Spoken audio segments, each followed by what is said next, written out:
siyaasa Oromoo tokko affeerrachuu deemna. Akkaataa haala siyaasni biyya Itoophiyaa itti deemaatiin jiru, haala qabatamaa Oromoon keessa jiru waa hedduu haasoyna. Hoogganaa Koongiresii Federaalistii Oromoo Profeesar Mararaa Guddinaati keessummaan keenya. Profeesar anaa dhufu baga nagaan dhuftan. Baga nagaan na eegdan sinis. Profeesar biyya alaa kana turtanii galtanii biyya alaa kana haalli waan jiru waan garaagaraallee ilaaltanii jirtu.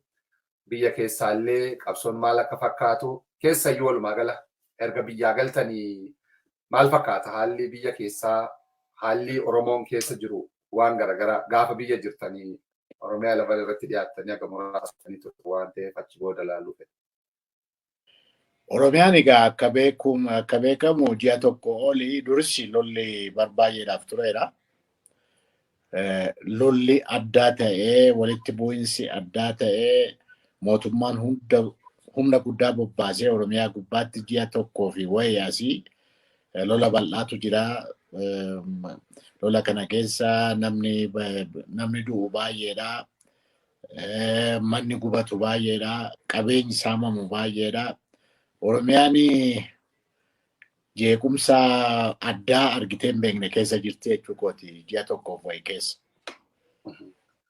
Inni gama biraammoo wanni tibba kana argu ji'ootan lamaan sadeen darban kana keessa duraani warri mootummaallee warri faallaa qabsoo Oromoo jiranillee kan baay'inaan gabbahanii itti duulanii adda bilisummaa Oromooti.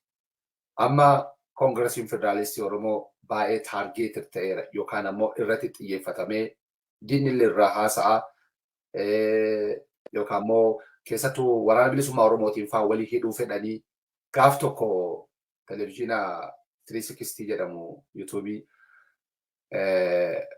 akka Profeesar Mararaalleen akka hoogganatti karaa badiirra karaa sirriirra hin jirre KFO'lleen akka qabsoon isaa qabsoo sirrii hin taane kaafamaa ture. Waan san argitan yoo ta'e maalirraa madda xiinxalli siyaasa akkasii sun? Ennaan ilaalu keessaa salaasi warri naan jiru. Karaa warri mootummaas qabsoo Oromoo kana keessatti nuti daangaa siyaasaa beeknaa, waan hojjetamu irra jirus beeknaa. Rakkoon saba keenyaa bal'aatu jira. Sabni keenyaa gaaffii waggaa 50 ol deemaa ture. Gaaffiin sun ammas hin deebine deebi'uutu irra jira. Oromoon nagaa argachuutu irra jira. Oromoon biyya isaa gubbaatti abbaa biyyaa ta'uutu irra jira. Oromoon qabeenya isaa gubbaatti abbaa qabeenyaa ta'uutu irra jira.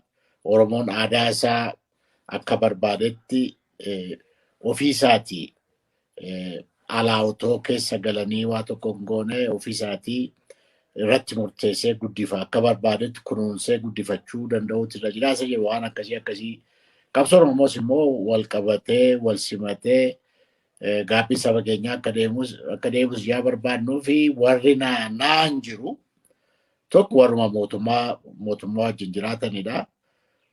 Sabni kun beekamaadha. Saba guddaadha. Saba bal'aadha. Dachii bal'aa qaba. Qe'ee bal'aa qaba. Biyya bal'aa qaba. Warri kun yoo jabaatanii ol ba'anii nu rakkisa warri jedhanii karaa warra mootummaas hamma danda'anitti iyya kaasaniiru. Hunda caalammoo karaa warra durii Oromoo bituu baree qabeenya Oromoo saamuu baree olaantummaa Oromoo gubbaatti agarsiisee jiraachuu baree warri illiitii jedhamu kuni iddoo tokko alaa keessaa iyya bal'aa iyyuutti deemanii naasuudhaan kan dhufedha waan biraa miti jechuukooti. Qabsoon Oromoo guddataa dhufuu, dagaagaa dhufuu, jabaachaa dhufuu sabni keenya gara mirga ofii eeggachuutti waan qabsoo murteessaa gubbaa ga'uusaa yeroon isaas immoo yeroo murteessaa ta'uu warra naasisetu iyyan taane iyyaa jiraa jechuukooti. Tibba tokko akkuma battalaasii deebitanii natti fakkaataa rakkoo biyya keessa jiru, wal waraansa biyya keessa jiru hatattamaan dhaabbachuu akka qabullee ibsa baastanii turtan. Namoonni tokko ibsi baaftan suni mootummaa fi garee fincilaa akka waan qixaa gootanii baaftanii sirrii miti jedhanii kanneen isin qeeqan jiru. Warri gariin ammoo walqixa mootummaan waraana bilisummaa Oromoo irratti duulee walqixa gochuu osoo hin taane mootummaatu uummata ajjeesu jira mootummaadhaan gadhaabii jettanii seeraan hin ibsine kanneen jedhan jiru. Gara lameenittuu yaada garagaraa dhaga'ama. Madaalliin yaada kanaa maal ta'uu male silaa? Inni mootummaan maaliif wal hin qixxaanne jedheeti yaa jira. Warra bosona jiranis nu wajjin wal qixxeessanii maaliif wal bukkee nu dhaabanii yakka nuti hojjennus lakka wal qixxeera jedhanii maal ilaalla jedhanii komiin mootummaa naa gala. Komiin warra qabsoo Oromoo keessa jiran kana keessa immoo tokko akka ilaalutti burjaajinsi wayii iddoo tokko suba jirutu afaan maaliitiin ka'uun nurra jira. Nuti warra biyya keessa karaa nagaa karaa seeraa socho'uun nurra jira. Inni jennu suni afaan maaliitiin dubbachuun nurra jira. Attamitti rakkoo jiru kana lafa kaa'uun nurra jira. Attamitti immoo addunyaatti himuus attamitti barbaachisa. Afaan maaliitiin barbaachisa. Eeggannoo maaliin addunyaattis himuun nurra jira. Isa jedhu sana xinnoo burjaajeja iddoo tokko warra jirutu tirii ta'a malee warri silaa baay'een qabsoo Oromoo keessa qabsoon Oromoo eessaa ka'ee eessatti deemaa jira. Eenyu maal hojjetaa? Eenyu maal jechuutu irra jira? Eenyu qabsoo Oromoo kana attamitti lafa kaa'uutu irra jira? Isa jedhu kana warri beekan ammas waan komii guddaa nurraa qaban natti fakkaatu. Warri tokko garuu kana keessa immoo warri mootummaas warri galchan jiru. Joonjaan Oromoos immoo kana deemaa jira. Isa warri dhugaadhaan qabsoo Oromootiif manaa ba'an waan tokko otoo kana ta'e otoo sana ta'e wayyanni jedhanii akkatti isaan ilaalanidha. Isaaf rakkoo hin qabnu. Garuu kana keessa hattuutu gugataa jira. Karaa baay'ee hattuun gugatu kuni kana waatti qaan guddaa uumame qaan guddaa argame sana keessa galleetu immoo xinnoo laaqna warri jedhanii karaa tokko keessa galuu akka yaalanii warri tokko otoo hin beekne warri tokko immoo beekuma. Warri kana keessa galan jira. Egaa dinni karaa baay'ee bobbaa hunda caala immoo karaa mootummaa warri bobbaa hin jiru. Qabsoon Oromoo barbaay'eedhaaf kan rakkataa ture. Humna Oromoo jiru kana wal hubatee wal simatee wal gaafatee waan tokkos immoo jiraate immoo wal bira darbee akkan hojjenne warri kana hojii isaanii hojii kana bobba'an jiru. Hunda caala mootummaan fa'aa odeessee bulaasa jennu tokko. Warra odeessanii bulanii warri mootummaan bobbaase baay'eedha. Isaantu kana qaawaa arganna jedhee waa tokkotti ta'e malee hamma silaa warri wajjin hojjennus warri wal hubannus warri wal hamma jirutti qabsoo Oromoo otoo beeknu amma siyaasnoo galetti yakkatti hojjechuun barbaadnu yakkasittiin hojjenne garuu gaaffiin saba Oromoo addunyaattis attamitti dhiyaataa. Saba biyya bal'aa kanattis attamitti dhiyaataa. Hundattuu dubbachaa jirraa jechuu kooti. Sigalee kana nuti ennaa baalaansii goonee dhiyeessinu waan xinnoo karaarraa goonee warri itti fakkaate jedha innomaa miti. Warri nagaa ta'ani karaa warri nu gaggaafatan jiru waan kana gooneef attamitti kana gochaa jirraa. Maal hojjechaa turre maal hojjechaa jirraa gara fuulduraattis hojiin nuti keessa qoonni keenya maayinni akka paartilee biyya keessatti socho'aa jiru karaa baqaadhaaf karaa seeraa karaa nagaa socho'aa jiru maal jechuun nurra jira maal gochuun nurra jira attamitti deemuun nurra jira seeru sana eeggannee deemnaa eeggannee deemnoo waa tokkotti ni ta'e otoo hin beekne immoo warri waan biraatti fakkaatisoo jiraate homaa miti garuu warri odeessee bulaan mootummaan isaa ta'u warri biraa bobbaasan isa waa gochuu hin dandeenyu. Yeroo baay'een ennaa waa dubbadhu akkuma tamma jettee 360 maal fa'aa warra akkasii kun ennaa iyyanii dur ennaa sooshaalistii ture yeroo baay'ee kanan jedhan. Namicha Faransaayii barreessaa Faransaayii ture waa tokko katabee warri kabbartee jedhamu warri abbaa qabeenyaa warri maalii warri dafqaa saba biyya sanaatiin bulanii hin tolchee bayeessa godhee gaarii godhee amma waan bayeessa hojjechaa jiraninnaa isaan gammadanii yakka sabatti yakka hojjechuu qonnaa sana naa galaa jedha.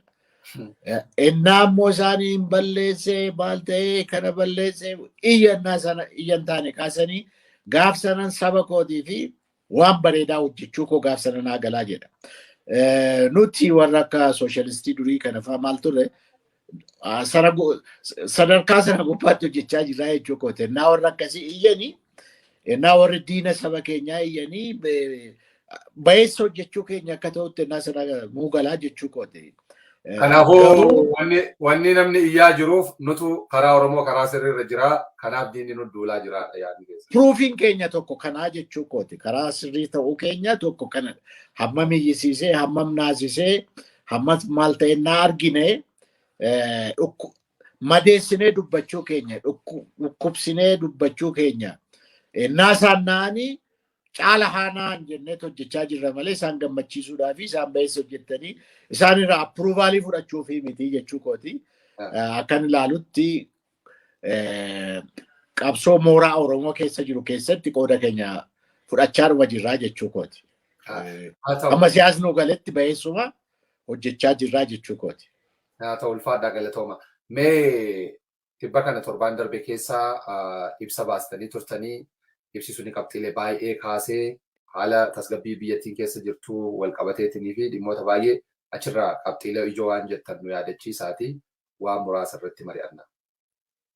Egaa nuti waa lama waan gurguddaa lamadha kan achi keessatti kaafne tokko inni dhumaa jechuu kooti. Inni tokko saba Oromoo gubbaatti ji'a tokkotti maal goonaa warra akkasii balleessinaa warra akkasii maal goonaa jedhee mootummaan Oromiyaa fa'aa mootummaan nu bulchaa jiru dabballeen kana gubbaatti bobba'uun isaanii saba keenya hoomiine malee dhiiga baay'ee akka dhangala'u godhe malee qabeenya baay'ee mancaase malee qabeenya Oromoo mana Oromoo qe'ee Oromoo hoodiige malee bu'aa hin fidu. Dhaabbadhaatii gara nagaatti gara waliigaltee biyyaatti gara sanatti deema. Qawweedhaan rakkoo kana hiiktanii. Qabsoon Oromoo waggaa 50 ol deemaa ture suni ammayyuu hin deebine. Sabni keenya gaaffii ofiin of bulchuu qaba. Sabni keenya mirgisaa eegamuuf barbaada. Ofiin abbaa biyyaa, abbaa qeessaa, abbaa dachiisaa ta'e, abbaa qabeenya isaa ta'e jiraachuu barbaada. Gaaffiin isaa kanadha. Aadaa isaa akka barbaadetti afaan isaatii qabee ofii isaatii akka barbaade guddifachuu barbaada. Waan biraa fi wanti namni bosona galu caakkaa galuuf hin jiru. Nagaa dhabee dhiibamee qabsoonsaa gaaffiin isaa deebi'uu dadhabuudhaan kan dhufedha. Kana gubbaatti bobbaas saba keenya jiru, dargaggoo keenya jiru, beekaa keenya kana gubbaatti bobba'aa jiru hin balleessina jettanii lakkii baay'een keessa saba keenya keessaa baatanii dhaabaasa jedhu sana karaa kanas immoo rakkoo biyya kanaa hiikuu hin dandeessanii. Rakkoo saba Oromoos hiikuu hin dandeessanii. Biyya balleessitanii hin badiina. Isa jedhu itti himuudhaaf baafne. Gara nagaa gara waliigaltee biyyaatti akka deemamuudhaaf baafne. Inni lammaffaa immoo kan nuti baafne waliigaltee biyyaa jedhanii mootummaan ofumaa tolchee, ofumaa qopheessee, ofumaa ijaaree, ofumaa filatee kunoo warri kun daanyaadhaa waliigaltee kana deemsuu danda'u jedhee ofumaa fidee nutti kenne kun hin ta'u.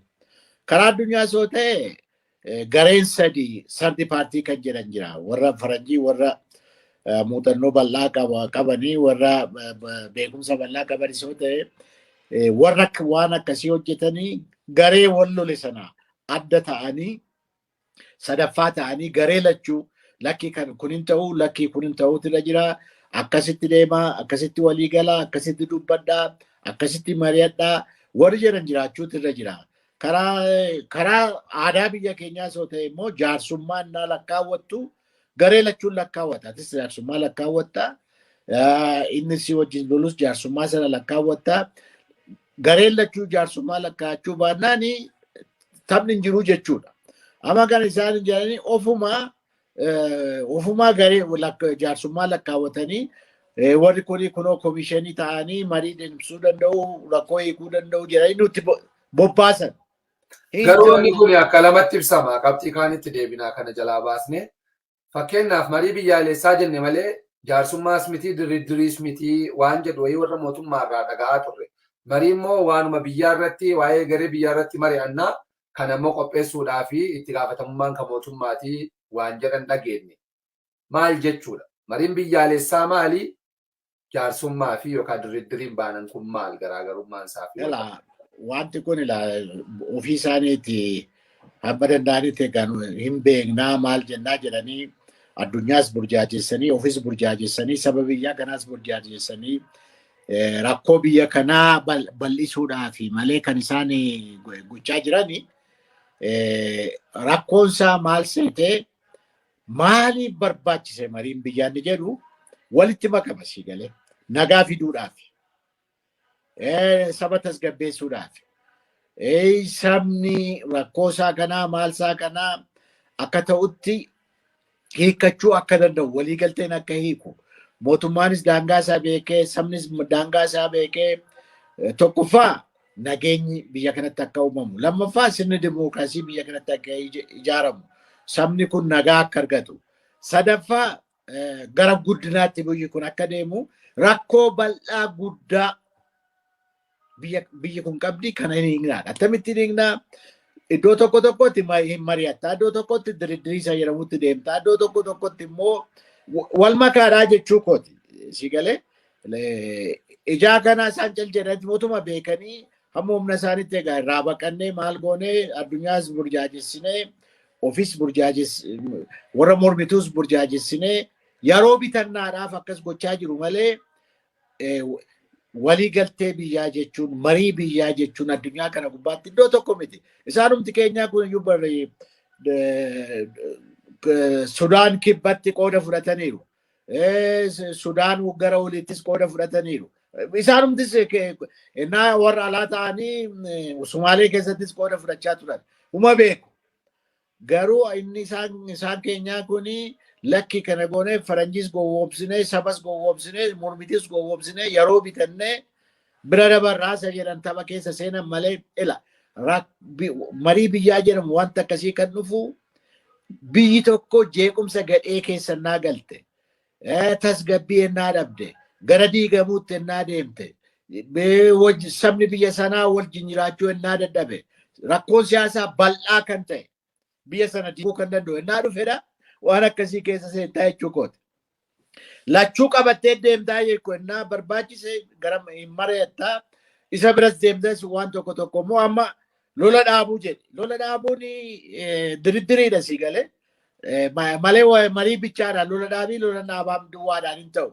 Attamitti lola dhaabdaa lola dhaabdee maal gootaa waan baay'ee achi keessa kan dhufuu jechuu kooti. Inni qawwee baatee deemu attamitti qawwee lafa kaa'aa. Mootummaan attamitti saraawitii isaa mooraatti galchee akka warra kaan gubbaatti akka dhukaafne attamitti godha. Wanti baay'een achi keessatti ka'u jira. Si galee kana goonaa sana goonaa jedhanii dubbachuu duwwaa otoo hin taane wanta achi keessatti tokko lama sadii jedhamee dubbatamee walii galteen irratti deemamee walii mallatteeffamee addunyaan yoo barbaachise addunyaanis gargaaree addunyaanis saraawitiin addunyaa yoo barbaachise dhufee akka gareen lachuu walitti hin buune jidduu galee maal hojjetanni jedhamu waan bal'aadha si galee. Cal jedhaniituma tokko joonjaaniituuf saba joonjessuu barbaadu nus hin joonjisna jedhu. Lama baay'een isaanis immoo muuxannoos hin qabanii beekumsas hin qabanii mootummaan waan barbaade gochuu danda'a. Faranjiis yoo ta'e sabni biraas yoo ta'e maalis yoo ta'e gowwoomsuu hin dandeenya kanaan bira darbuu hin dandeenyaadha malee lachuu walitti hidhateetu jira jechuu kooti. Wanti baay'een walitti hidhatee jira. Wanti kun immoo rakkoon biyya kanaa kan dhufuu fi isa nammasiin jedhe kanaaf. Rakkoo bal'aa guddaa biyyi kun jeequmsa gadhee guddaa keessa biyyi tokko inni biyya akka keenyaa ijaa galteef malee inni goodaa keessa deemnee barra saba walgahii waamnee maal taanee dubbachuu miti.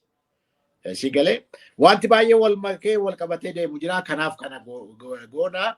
Otuma beekanis hin boobsinee dabarsinaa yeroo bitannaa maal taanadha malee wanti karaarraa gorame homtuun jiru. Tole ulfaadhaa Piroofeesar. Keessattiyyuu waa'ee marii biyyaalessaa haasa'ame kanaan wal qabatee akkuma yaadatamu State Departmentiin Ameerikaa yookaan immoo Ministeerri Haajaa Alaa Ameerikaa dhimma kana dhihennaan hordofaa ture. kanumti TPLF gara duubaa deebi'ellee kanumti gargaarsi namoomaa hindi gadhiifama jedhamaa turellee mariisaniini mariin biyyaalessaa kunillee dhiibbaa garasii dhufe waan jedhamutu ka'aatiin ture. Lola hin dhaabna jedhee afaaniin gabbayeellee dubbatee ture mootummaan Itoophiyaa gara nagaa dhufna ka jedhu. Garuu lolli Oromiyaa keessaa maaliif dhaabbachuu dadhabe Profeesar? Maali garaagarummaan? Rakkoon kun yoo furame sila akkuma biyyaatti furamuu qaba. Oromiyaan immoo caalmaa irra guddaadha. Giddugala biyyaati. Akkamitti gara Tigraayiif naannoo Amaaraa dhaabannaaniin ka Oromiyaa dhaabachuu dide? Waa lama kan wal makee jiru. Tokkoffaa guddaan mootummaan marii biyyaalessaa sana aangoon irraa hirmatu jedhee hamma danda'etti irraa baqata. Tokko sana hamma danda'etti irraa baqachuu barbaada malee waliigaltee biyyaa marii biyyaa bal'aa dhugaa ta'e dhugaadhaan waliigaltee fidee hiikoo hundaaf ta'u akka fidu hin barbaadu mootummaa rakkoon achidha. Kana dhufe maanni aangoon dhabaadha. Aangoon irraa hirmatuudha. Ijaa kana hamma danda'etti waliigaltee sana marii sana hunda isaa irraa baqachuu barbaada. Yeroo bitachuu barbaada. Faranjiis maalis gowwoomsee bira darbuu barbaada. Tokkoffaa fedhii mootummaa rakkoo sana qaba. Lammaffaa immoo inni kan jiru akkuma hundi keenya beeknu warri amma galma olaantummaadhaan geggeessaa jirra warri jedhanii Oromiyaa keessa jiru keessaa bahani. Ijaa kana maanni iddoo nuti aangoo maqaa saba Oromootiin aangoo kana qabanne jedhanii maqaa saba bal'aa kanaanii warra kaanis doorsisanii warra kaanis dhiibanii warra kaan maal godhanii jiraachuu barbaadu. Warri humni qe'ee keenya qe'ee nuti baane keessa akka nuti hundeen horanne akka nuti sabni nun gargaarre nu wajjin hin dhaabbanne nu wajjin dhaabbatee immoo warra alaa akka nu jalaa hin dhiibne warra akkasii nu jalaa godha. Yaa kana isa qe'ee keenyaa kana ukkaamsinees balleessinees maal goones qabuun nurra jira. Kun qe'ee keenyadha. Iddoo nuti aangoo irratti qabna jennee irratti of ijaarree aangoo biyya kana qabanneetu warra biraas bulchina iddoo jenne keessaa rakkoon qe'ee nutti uumame sana sodaa guddaa qabu. Akkuma beekamu mannaa nuti waggaa 2 fuulduraa karaa Arsii Baalee Harar deemnee karaa tokko naantinii taanee mootummaan akka hin taanetti na'e. Maaliif na'e? Galaana garagale. Otuman jiruun du'aayii jedhe. Amma walgahii nuti Harargee lachuutti deemsaa turre. Arsii Baaleetti deemsisaa turre. Galaana malee walgahii sabaa miti. Gara miiliyoonii fa'iitu ba'a. Gara 800 fa'i oltu ba'a. Gara maaltu ba'a. Kun akkuma jirutti dabballee ta'u mootummaa ta'u hundatu na'e. Otuman jiruun du'aa otuma jiruun aangoon irraa fudhatu jedhu sana sodaa sana keessa seenu. Lammaffaa immoo gara filannaatti ennaa deemnu aboo wajjin wal gubbaatti hin dorgomnu. Sagaleen saba Oromoo hin hirmamu. Ijaa kana waloodhaanii warra dorgoman dhiyeeffannee maal taanee gara sanatti deemna jennaan inni immoo dabalata na'umsatti dhufe. Maali nutii fi warra aboo wal dorgomuu baannaani warri maqaa Oromootiin galma milik jiranii achi jiraachuu isaanii rakkoo guddaadha. Isaanis beekuu jechuu kooti saba kana keessaa jaafaanii fi eenyu sabni eessa jira? Eenyu wajjin jira? Qabsoo saba Oromoo waggaa 50 waggaa 40 waggaa 20 eenyutu baatee asiin ga'e? Laphee saba Oromoo keessa laphee dargaggoo Oromoo keessa eenyutu jira? Qalbii saba Oromoo saba keenyaa qalbii qeerroo Oromoo qarree Oromoo eenyutu hawwatee jira? Kun immoo iddoo biraa jiraannaan nuti godaatti aangoo gadhiifnee deemuu keenya isa jedhu sana sodaa guddaa yaa qabanii fi gara araararraa baqachuutti deemu sii galee rakkichi kanadha.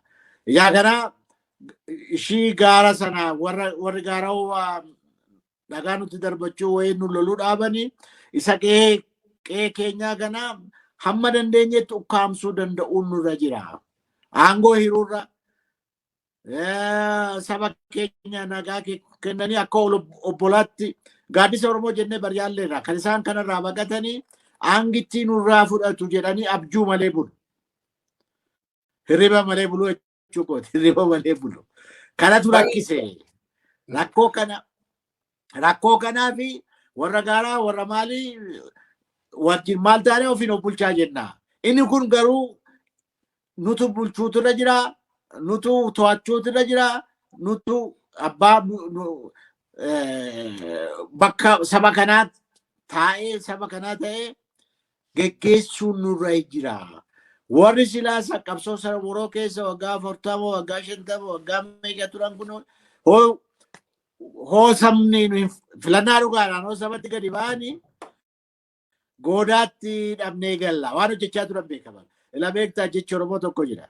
Waraabessi guyyaa kan nama baqatuu fi halkan waan hojjechaa bulu jaa beekuu fi jedhu.